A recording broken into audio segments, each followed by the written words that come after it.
The ballroom shimmered under golden chandeliers, every corner echoing with laughter and elegance, yet none of it felt welcoming to the small girl standing quietly near the grand piano.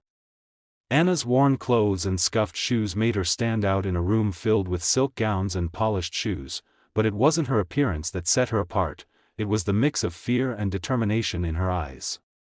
As wealthy guests exchanged jokes and sipped their drinks, she felt their glances like tiny needles, reminding her she didn't belong.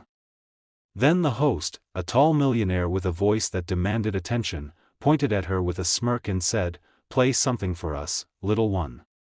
Impress me, and maybe I'll adopt you." His guests laughed, treating it like entertainment, but for Anna, those words were not a joke. They were a fragile doorway to a life she had only dreamed of. Anna's life before this moment had been anything but gentle. She had spent her childhood drifting from one foster home to another, carrying with her only the memories of hunger, neglect, and long nights where silence felt heavier than pain. But in the middle of that difficult world, she had discovered something that made her feel alive, a dusty old piano tucked away in a forgotten corner of the orphanage. At first, she touched the keys out of curiosity, pressing one note at a time, but soon those sounds became the language her heart had been waiting for. Whenever the loneliness felt too big for her small body, she would escape to that piano, letting its worn keys hold her secrets. Music wasn't just a hobby for her, it was a lifeline, the only place where she felt seen, heard, and understood. And tonight, she needed that lifeline more than ever. Her fingers hovered uncertainly above the keys, the weight of 100 judgmental eyes pressing down on her small shoulders.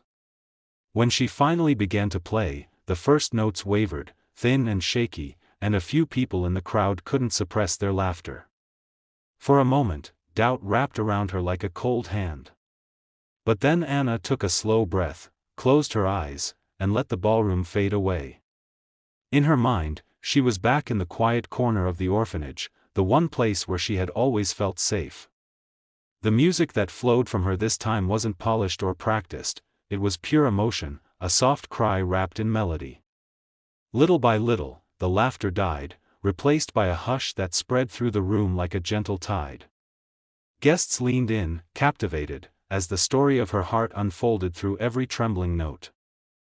Alexander had begun the evening amused by the idea of a little girl entertaining his guests, but as Anna continued to play, something in him shifted in a way he didn't expect.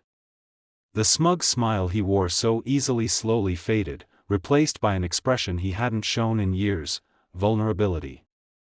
Her melody stirred memories he had spent a lifetime burying, his mother's gentle hands gliding across piano keys, the warmth of her voice, the comfort he once knew before loss hardened him.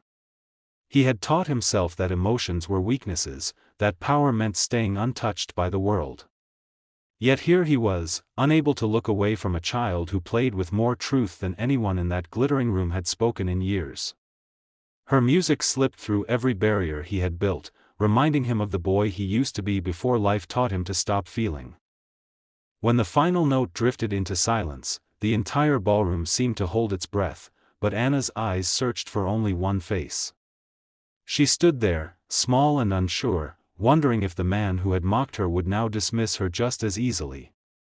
Alexander rose slowly from his seat, not with the arrogance he usually carried, but with a heaviness that came from confronting his own heart.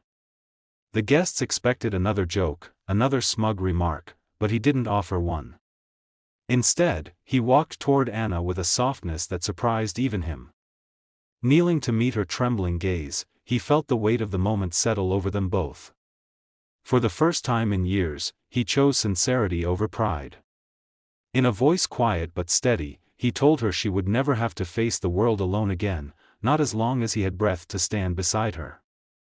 Their journey didn't magically transform overnight, but it grew slowly, gently, with every small step they took together. Adoption brought its own challenges: meetings, paperwork, questions, and more than a few raised eyebrows from people who couldn't understand why a powerful man would choose to open his home to a fragile little girl. But Alexander didn't waver. For the first time in his life, he had someone, worth fighting for. Anna, too, carried fears that didn't disappear easily. Some nights she woke from old memories, unsure if she truly belonged, unsure if love like this could last. Yet every morning, Alexander was there, patient and steady, showing her that family wasn't a temporary promise, it was a commitment. The piano that once held her loneliness now filled their home with laughter and warmth. And as the years passed, their bond became proof that love, when given freely, can rewrite even the most painful stories.